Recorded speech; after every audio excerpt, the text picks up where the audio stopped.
Hello, Seaside Shadows, and welcome to Witchy Wednesday.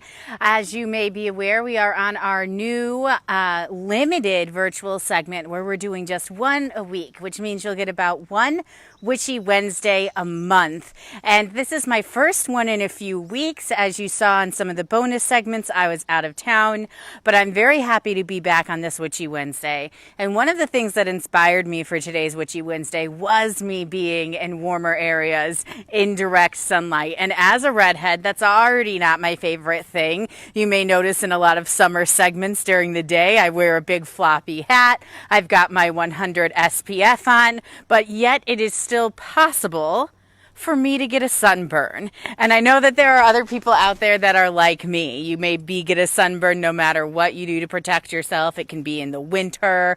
You just have skin that is very susceptible to the sun. And you may also be a person who in the summer, you want to hang outside and have a campfire. You want to hang outside and go for a hike. You want to take the dog for a walk or go to the beach, but you feel like you're constantly getting eaten alive by bugs. And that's something that I can also empathize. So in addition to sunburns, I tend to attract bug bites. So what's really special about this Witchy Wednesday is that herbs come into healing for sunburns, for bug bites, and to really soothe your skin after a summer day. Because who's going to stop going outside? And who's going to stop enjoying the fresh air? No one. And you shouldn't stop.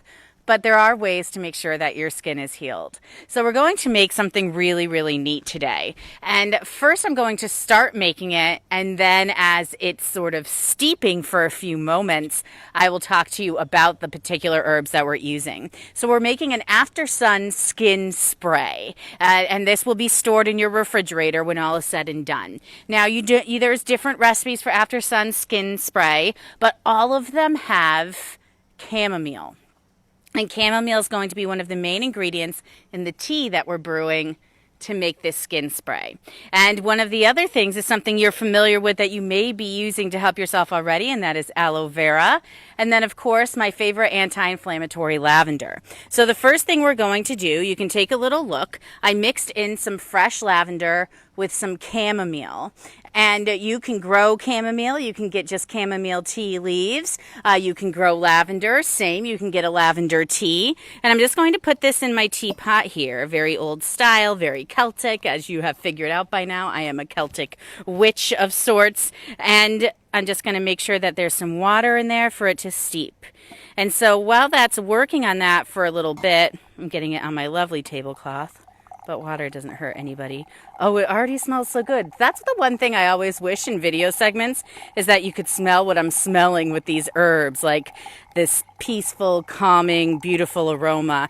And that's what made chamomile so popular in the Middle Ages, is that people loved the smell of it, that it was supposed to be this bitter taste, but it had this mild aroma that would take away all of that. And one of the reasons that chamomile first came into use, especially during the Middle Ages, is that people had to grow, of course, to sustain their own living. But what happens if you have a plant that's dying, or a plant that you can't keep alive, or something's going wrong in your garden?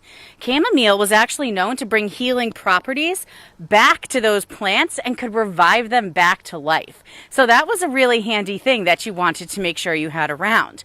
But then it became believed that chamomile was good luck. It couldn't have been any natural way that it healed the herbs around it if it wasn't bringing good fortune. Because if you can reap what you sow in a good way, chamomile is allowing you to do so and to make money off what you grow. So over the years, it started getting told that chamomile was what you wanted to carry in your pocket if you were a gambler, so that you would have good fortune and win. And some people even carry a little bit of chamomile in their wallets in hopes that it brings them a bit of wealth. But as we've also talked about, in addition, there's magical history to each and every herb. And chamomile goes with water, and it's associated with water, but also associated with sun gods. And the sun gods are the Greek gods coming in on chariots and things like that. So it makes sense that all of these herbs are going to come in and help protect you from the sun. Now, Egyptians were some of the first that started using chamomile. We've talked about that before. They, in addition to other herbs, used this in preservation during mummification. And this practice was later picked up by the Vikings, who would use chamomile in preservation. So we have Helios, the chariot god, who's coming in, who represents chamomile, who represents the sun. Chamomile that's helping save you from the sun. And then we have everyone from the Egyptians to the Vikings that are using this for preservation. We're having people all over Europe use this in their gardens to make things live and thrive, so then it becomes a thing of good fortune. But there's one more thing to herbs. That's what I love. It's multifaceted. It's got a legend, it's got magic, and it's got healing. And that's what we're focusing on today. So chamomile itself was actually used to help heal malaria back in the day. And malaria is a mosquito-driven disease, which explains why it's so helpful in treating areas that are bitten by bugs today. And of course, if you did have any horrible burns or injuries, it could actually help them not get infected. They wouldn't turn gangrenous. So chamomile is another one of those really powerful properties. And when combined with lavender, which we've discussed in previous segments, is a natural anti-inflammatory, and when combined with aloe, which has natural soothing qualities, we have this really good after sun or after summer day skin spray.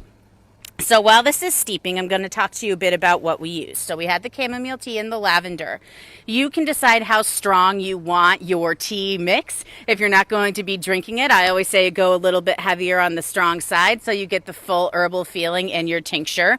And then the thing that's going to be a little more work than putting chamomile and lavender in a lovely teapot is going to be your aloe. So for today's segment, I've already extracted some aloe from my plant. Aloe is really lovely, even if you don't have a green thumb. It's very hard to kill aloe. So find yourself an aloe plant for a few dollars at a garden store if they still have them. Tend to it and it will do well. But I want to talk to you a bit about how you're going to extract aloe. You see here that I got aloe out of one of the leaves and I've meshed it up and it's a nice kind of liquid form now. But all I did was take one of the leaves from my aloe plant. I cut off the top part and I cut off the base, which will be a pretty big base. You may see that some yellow greenish aloe is coming out at the base. You want to cut that off so it starts to be clear. And then you know you've got the base and the top off. And then you're going to slowly slide down the sides of the aloe plant that are prickly and thorny. Just get a nice kind of kitchen knife like this. I definitely use this for cheese and such at home, but this worked perfectly to slice off the sides of the aloe. Now this is the hard part. You want to take down just one side of what remains of the leaf, back or front, see what's easiest so you don't lose all your aloe. And after you take off one side, you're going to take a spoon, it can be any spoon, and sort of scrape the aloe out. Now, it's not going to come out liquidy, it's going to come out gel form. Some people put it in a blender and just immediately make it liquid. I just gave it a nice fierce stir, and that will do for today. So what we're going to do is start to combine our ingredients. The first thing is we want our tea. So I'm going to just take a peek. It's looking pretty nice and steeped while I was chit-chatting with you. You need only steep it for 3 to 4 minutes. You can do longer again if you want it stronger, but that's more if you're going to be drinking it. But if you want a stronger sun spray, by all means, give it some time. So you want about a cup, and I just use a regular teacup for this. And we have that in there. So we have a lovely tea, not very much there in the way of tea leaves. And then per cup of your tea, and like again, you can use just straight chamomile, you can mix it with lavender, you can see if there's other herbs, but these are particularly helpful for after sun. You're going to mix in about 2 spoonfuls of the aloe. And I'm just going to give it another mix because I still have some very jelly portions, but with the hot water, this was just boiled prior to filming, it will help dissolve some of it. But we want to just put in about 2 spoonfuls of aloe in here. See how lovely gel? And all this just from this one, and I didn't even pick a very big leaf and I extracted so much. And it doesn't have to be perfect. Aloe's not a perfect gel. It's not a perfect liquid, but it is when we mix it together. So I'm having the aloe and the tea mixed together right now. So they're nice and lovely. And that's when we start our sun spray. Now, you want to have a little spray bottle. You can do bigger ones, you can do smaller ones. I have more here than I'm able to fit in a little bottle. But we're going to start putting it together into this tincture. I just want to get my aloe a little better dissolved. Probably add a little bit more of the liquid part just to make sure. Now this, unfortunately, like the other tinctures, which will last you at least a year, will not. This will last you about a week in your refrigerator. So don't make too much at once unless it's for the whole family and you're going to be out in the sun every day that week. And don't use it if you don't need it. Save it, of course. So risking more of a spill, we're just going to start to put it in our bottle here.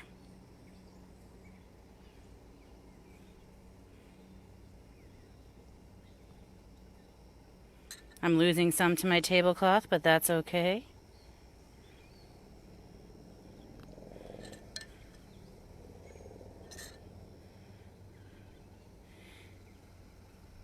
And I'm probably just gonna go for the gold here and stick this in here. I'm not the most patient witch in the world. It's terrible, I know.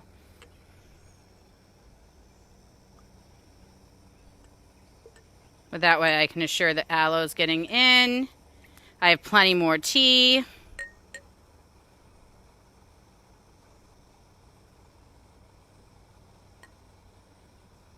And I'm filled to the brim.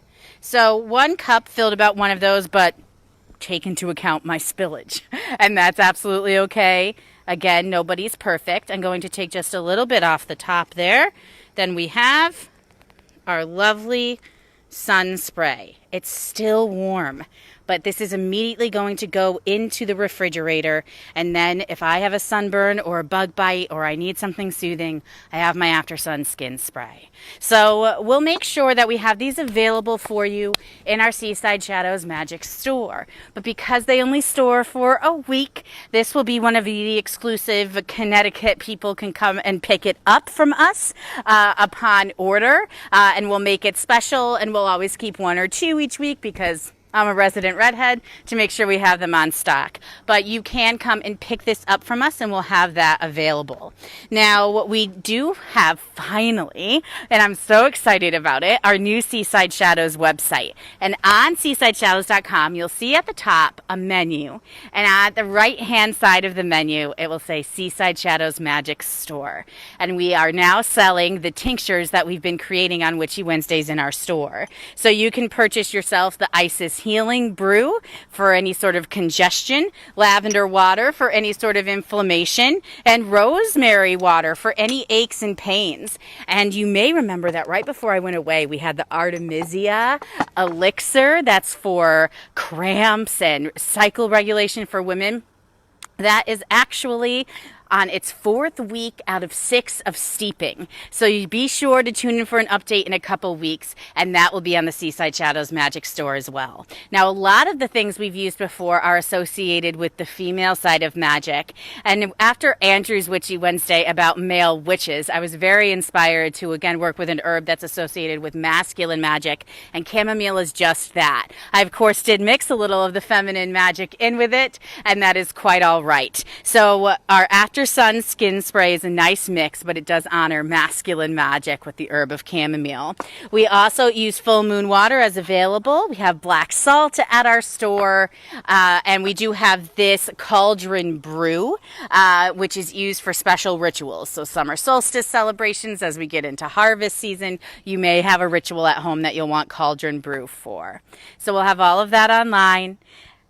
Let me know if you need any sun spray, and we'll make sure that's available soon. It's aloe vera, chamomile, and my addition of lavender to help with the inflammation around bug bites and sunburns. I thank you all for tuning in. If you liked this, please feel free to share. Remember to subscribe on YouTube. And remember, we are back doing tours in Mystic, Connecticut. So if you would like to attend, you can book tickets at seasideshadows.com. Have a great night, everyone.